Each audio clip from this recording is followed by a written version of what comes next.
সহায়তা করবেন। তো আপনি আপনাদেরকে সবাইকে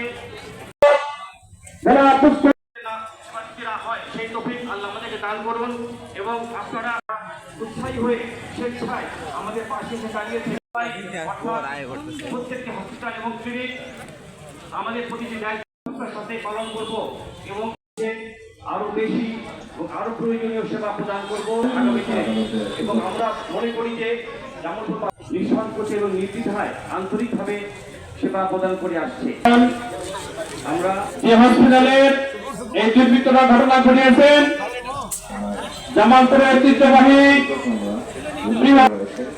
আমরা তাদেরকে যথাযথ আইনের প্রক্রিয়ায় আনার জন্য যেখানে সব ধরনের সেবায় আমরা যে কোনো মুহূর্তে 24 ঘন্টায় পেয়ে থাকি, সিসিউ থেকে আইসিইউ সমস্ত সেবায় আমরা পেয়ে থাকি।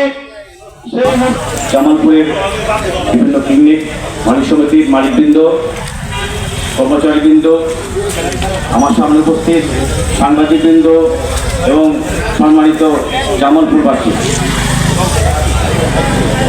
আমরা কখনো ভাবি নাই যে আমাদেরকে রাস্তায় নেমে এসে আমরা যারা স্বাস্থ্যসেবা প্রদান করি তাদেরকে এই ধরনের বক্তব্য দিতে হবে।